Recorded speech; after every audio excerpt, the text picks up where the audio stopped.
positions for a world title shot. That's kind of was going to be looked at more of a title eliminator when it was Andres Cortez who Suarez was supposed to fight. Yeah, well, that absolutely made sense. Cortez has been on a tear, just beat Abraham Nova for a world title a few fights back. So that fight made sense. You know, Suarez, listen, he doesn't have that much time. We mentioned the age. He's 36 years old. He's got 350 amateur fights. He knows how to fight. It's time for him to step into title contention. And this is just one step closer to that. Just joining us, Suarez in the army trunks with the red gloves. Castaneda in the red trunks with the white trim. Castaneda's last fight just August 31st. It's 3 weeks ago. And Suarez has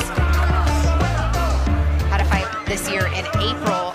Was supposed to be against the undefeated Henry Laban, and instead it was against Louis Coria. Still a really good fight. Coria came on strong, and then, you know, the finish for Suarez there. We've pulled so many of Coria's fights. He's always in tough fights. He always stays in there. Just falls short. He's got an upside down record, but he's super tough. Pay attention here because Castaneda is very vulnerable early. He's been knocked down, knocked out early in fights before. He's been stopped in one round. He knocked out badly, I believe, in the second round against Chapo Gonzalez. So he is vulnerable early on. Suarez not a huge puncher, but definitely respected. And then although you see the obvious height difference, the reach for Suarez as well. Right. Interesting. Talk about upside down. You got the 5'10" with a 70-inch. With a 70-inch reach, and then the 5'6" guy with a 74-inch reach. Sneaky body shot on the inside with the left hand from Suarez.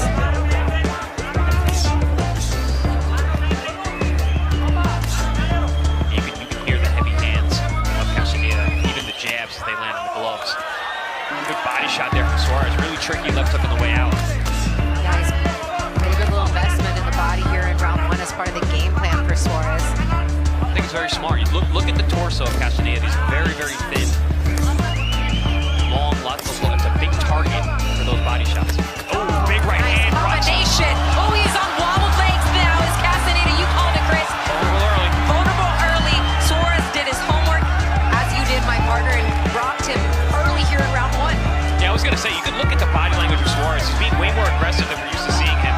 Probably because he did do his homework and understands that there is an opportunity to get Castaneda out of there earlier, at least hurt him. Castaneda avoided the knockout with that big shot, but 10 seconds left here in the round.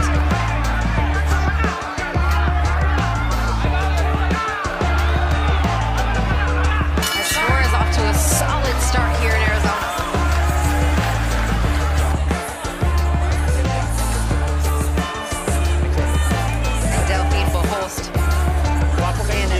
Suarez.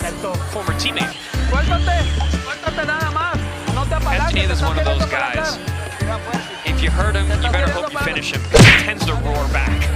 Very tough. He was an overhand right. Started the trouble for Castaneda. Left hook wobbled him as well. And then it was all Suarez trying to get the finish. But Castaneda was able to stay upright.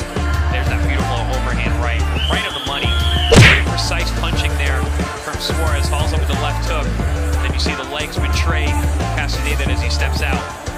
And it's like one of those rounds where it's like, it's still a 10-9 round technically, but it was like such a dominant round for one guy versus it out. Right. It's like you almost wish those rounds could be closer to 10-8 rounds because that was nearly a knockdown, but it's just not how it's scored. It would be nice if we could use all those numbers. Yeah. You know, we get 10 points to use, but we only use one. Well, there was some talk about, you know, some changes being made to the scoring system where 10-round dominant, 10-round close, you know, things like that. But that's a whole nother debate for another day and another show. This could get interesting. But here, because Castaneda, Suarez is going for broke on some of these shots. Castaneda is firing back.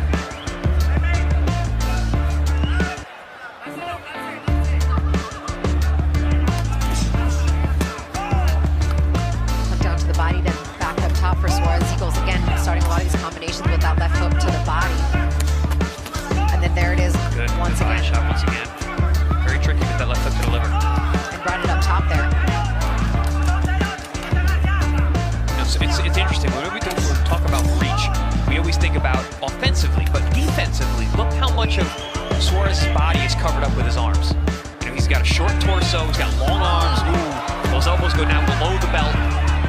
Got a lot of defense there as well. Lunging right hand, and Castaneda seems to have recovered pretty well, at least from that first round. Yeah, I mean, Castaneda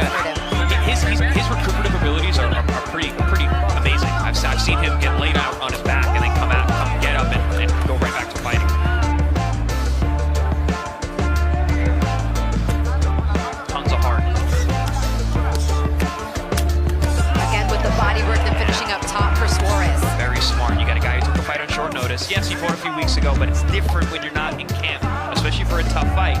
Smart of Suarez to go down to the body early. And then Suarez looking to fight a guy like Andres Cortez and preparing, you know, the first 4 to 5 weeks of your camp for a guy like Cortez, who has kind of an unorthodox style himself with how kind of rough and rugged he is on the inside. Much shorter as well. Oh, big overhand right Strong, again. shorter. That would have been an interesting fight, Cortez. If he gets past Castaneda, I would still like to see that fight.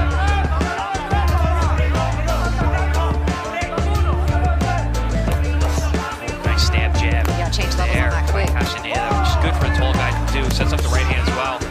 There it is. Oh! Got caught with another right hand there from Suarez and looks to answer back. Took that one a lot better. Yeah, I was going to say, taking the punches much better. And